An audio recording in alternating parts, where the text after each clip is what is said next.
जय श्री श्याम, जय श्री राधा कृष्ण।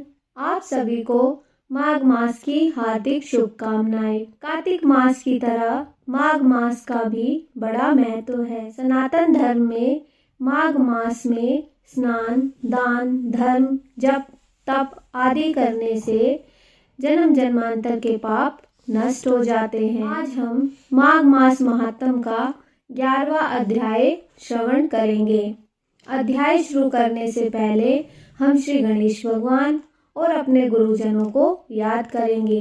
बोलिए श्री गणेश भगवान की जय, श्री गुरु महाराज की जय। माघ मास महात्म अध्याय 11। यमदूत कहने लगा कि हे वैश्य, मनुष्य को सदैव शालिग्राम की शिला में तथा वज्र या कीट चक्र में भगवान वासुदेव का पूजन करना चाहिए, क्योंकि सब पापों का नाश करने वाले, सब पुण्यों को देने वाले तथा मुक्ति प्रदान करने वाले भगवान विष्णु का इसमें निवास होता है। जो मनुष्य शालिग्राम की शिला या हरि चक्र का पूजन करता है वह अनेक पापों से मुक्त हो जाता है।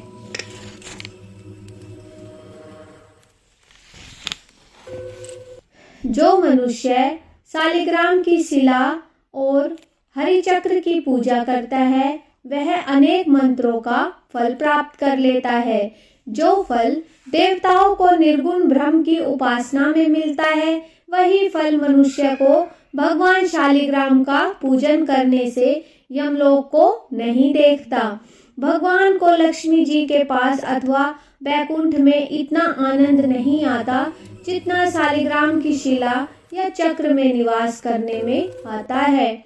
स्वर्ण कमल युक्त करोड़ों शिवलिंग के पूजन से इतना फल नहीं मिलता जितना एक दिन शालिग्राम के पूजन से मिलता है। भक्ति पूर्वक शालिग्राम का पूजन करने से विष्णु लोक में वास करके मनुष्य चक्रवर्ती हो जाता है।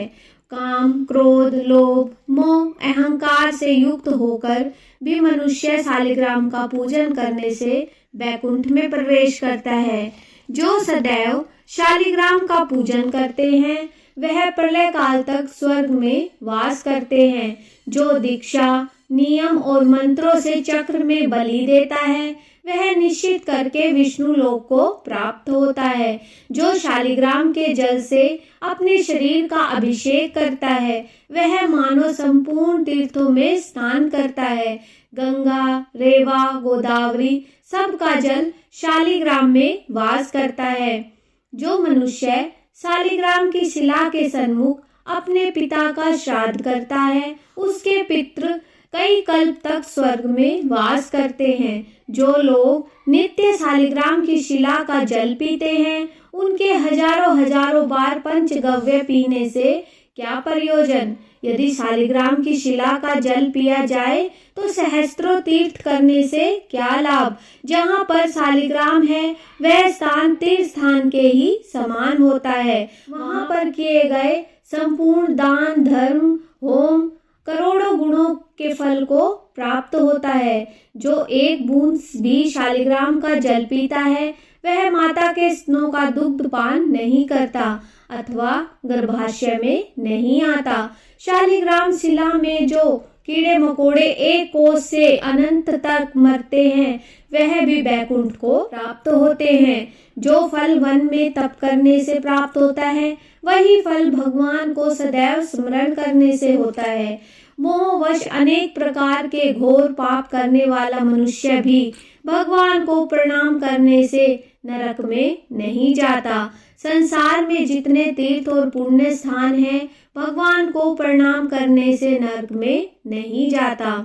संसार में जितने तीर्थ और पुण्य स्थान हैं भगवान के केवल नाम मात्र के कारण से ही का फल प्राप्त हो जाता है। माघ मास महात्म अध्याय 11 समाप्त। आज हमने अध्याय 11 में शालिग्राम की पूजा और शालिग्राम का केवल एक बूंद जल पीने से ही हमें करोड़ों पुण्य फलों की प्राप्ति होती है के बारे में जाना। बोलिए श्री विष्णु भगवान की जय, शालिग्राम की जय। यदि आपको ये वीडियो पसंद आए तो वीडियो को लाइक करें और माघ मास महात्म की महिमा का प्रचार प्रसार करने के लिए ज़्यादा से ज़्यादा शेयर करें और नियमित रूप से कथाएं और भजन सुनने के लिए चैनल को सब्सक्राइब करें और बेल आइकन को ज़रूर दबाएं।